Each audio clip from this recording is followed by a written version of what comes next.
नमस्कार दोस्तों, आप देख रहे हैं खातेगांव मैं हूं पुनीत जैन। कोरोना का संक्रमण लगातार फैल रहा है और कोरोना एक विकराल महामारी के रूप में भारत ही नहीं पूरे विश्व में अपनी जगह बना चुका है।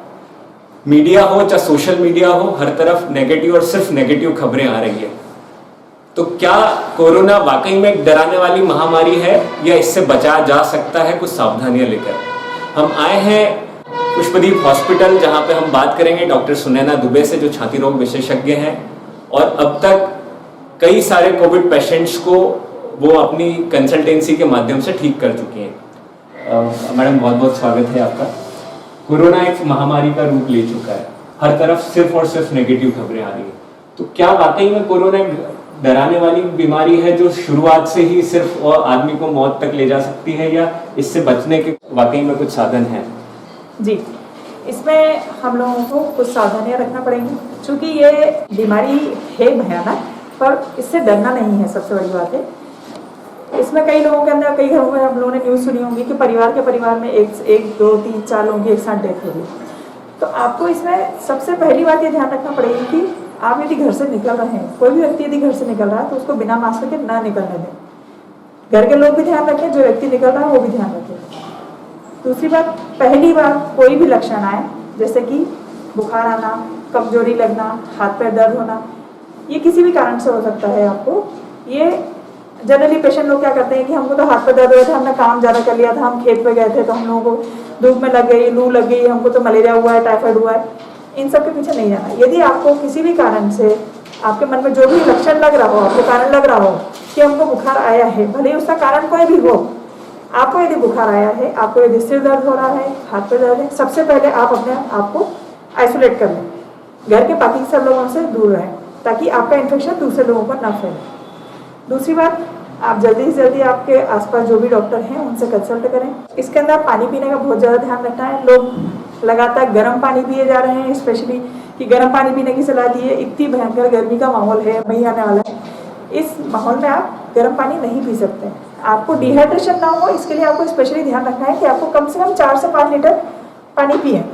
आपको यदि गला दर्द है या इसके कारण आप यदि ठंडा पानी नहीं पी पा रहे, आप नॉर्मल रूम टेम्परेचर का पानी पिए, पानी ज़्यादा पीजिए, ठीक है। तो 4 से 5 लीटर पानी पीना आपको ज़रूरी है, क्योंकि फीवर आता है, यदि आपको खांसी आ रही है, आपको यदि सांस फूल रही है, तो ऐसे में आपकी बॉडी से पानी का इवैपोरेशन ज़्यादा होता है और आपको डिहाइड्रेशन ज़्यादा होता है। सीधी बात यह है कि डिहाइड्रेशन को हमको बचाना है और पानी का लेवल शरीर में बढ़ाना है। जी, तो पानी के अलावा 4 से 5 लीटर पानी के अलावा आप सभी, अभी यदि आपको डायबिटीज़ वगैरह नहीं है, कोई और बीमारी नहीं है जिसके कारण आपको कुछ परहेज बताए गए हैं, उन सब बीमारियों के अलावा आप पूरा नॉर्मल डाइट लें।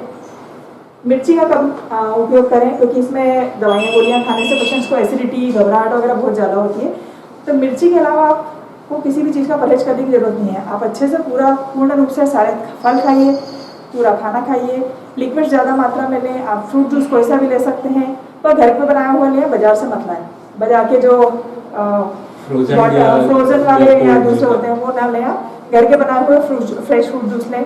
तरबूज ज़्यादा मात्रा में खा सकते हैं, खरबूज ज़्यादा मात्रा में खा सकते हैं, क्योंकि इनके अंदर वाटर कंटेंट ज़्यादा होता है। एक चीज़ और सामने आ रही थी कि जैसे पेशेंट को लगता है कि उसने जांच कराई है, वो पॉजिटिव आ गया है, टेस्ट रिपोर्ट पॉजिटिव है, घर में है, आइसोलेट है, पर कई बार ऑक्सीजन लेवल कम हो जाता है।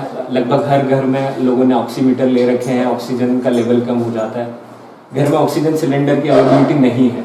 तो ऐसे में प्रोनिंग एक बहुत अच्छा साधन बताया जा रहा है। थोड़ा सा प्रोनिंग को डिस्क्राइब करें ताकि हमारे दर्शक जान सकें कि क्या है प्रोनिंग और घर पर रहकर आइसोलेशन में भी कैसे ऑक्सीजन लेवल को बढ़ाया जा सकता है। जी, प्रोनिंग एक प्रोन पोजीशन जो होता है, ये हम लोग मेडिकल टर्म में बोलते हैं सुपाइन पोजीशन या प्रोन पोजीशन। जब आप सीधे लेटते हैं पीठ के बल, इसको सुपाइन बोलते हैं, और जब पेट के बल लेटते हैं तो उसको प्रोन पोजीशन बोलते हैं। तो प्रोनिंग करने से पेशेंट, आपका लंग जो है वो थोड़ा एक्सपांड करने में आपको मदद मिलती है। दूसरा, एक ही पोजीशन में जब आप रहते हैं तो उसमें निमोनिया जो है वो केवल उस तरफ ज़्यादा डेवलप होने लगता है आपको इस बीमारी का। तो उसके लिए आपको प्रिवेंशन के लिए प्रोनिंग की विधि बताई गई है, जिससे पेशेंट का ऑक्सीजन नॉर्मली भी, यदि पेशेंट का ऑक्सीजन यदि 90 to 93 चल रहा है तो 1-2% से बढ़ जाता है बिना ऑक्सीजन के दिए। तो ये एक बहुत ही अच्छी विधि है जिसके द्वारा आप घर पे बैठे ही अपना ऑक्सीजन लेवल थोड़ा सा बढ़ा सकते हैं, ताकि आपके लंग एक्सपांशन में आपको मदद मिले और आप आसानी से सांस ले सकें। इसकी अब मैं आपको विधि एक छोटे तौर पर डिमॉन्स्ट्रेट करना चाहूँगी। आप घर पर उसको किस तरीके से कर सकते हैं। इसमें हम लोगों को कोने की पोजीशन में हम लोगों को कुछ खास चीज़ें नहीं चाहिए। आपको 2 से 3 तकियों की ज़रूरत है, जिसको कि आपको थोड़ी थोड़ी दूर पर रखना है। एक तकिया ये यहाँ पर रखा है, एक यहाँ रखा है, एक यहाँ रखा है। निर्मल आप इस पर लेट कर बताइए, थोड़े आगे और थोड़ा हो रहा ठीक, थोड़ा सा। ये जो 3 तकिए हैं, इनकी पोजीशन आपकी इस तरह से होना चाहिए कि एक तकिया जो है आपका कंधे के पास में है, दूसरा तकिया ये जो आपका पेल्विस होता है, ये हिप बोन होती है, ये इसके पास में थोड़ा सा ठीक, ये हिप्स के पास में आएगा। इस पोजीशन में क्या होता है कि आपका आप जो सांस लेते हैं वो आपके पेट की मूवमेंट और छाती की मूवमेंट से होती है। यदि आप डायरेक्टली आप जमीन पर सो जाएंगे या बिस्तर पर सो जाएंगे तो आपकी छाती और पेट की मूवमेंट्स नहीं हो पाती। आप जब यहाँ पर तकिया रखते हैं तो उससे नीचे जगह होती है, इससे आपके पेट और छाती को फूलने के लिए और एक्सपेंशन के लिए मदद होती है। इस पोजीशन में आप पेशेंट को यदि इंजेक्शन वगैरह लग रहे हैं घर पे, आपको बॉटल्स लगवाने हैं या पेशेंट को यदि ऑक्सीजन लग रही है, उसके साथ ही आप आसानी से पेशेंट को इस पोजीशन में रख सकते हैं। पेशेंट को यदि सिर्फ इस तरह से रखना है तो इस तरह से करवट लेना है या इस तरह से रखना है।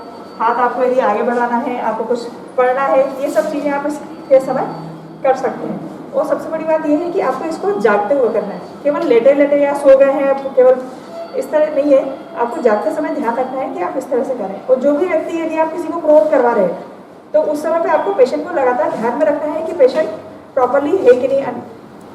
तो ये थी डॉक्टर सुनैना दुबे, जिनसे हमने जाना कि किस तरह कोरोना से सिर्फ घबराने की ज़रूरत नहीं है, घर पर रहकर कुछ आसान ट्रिक्स अपनाकर हम इससे बच सकते हैं।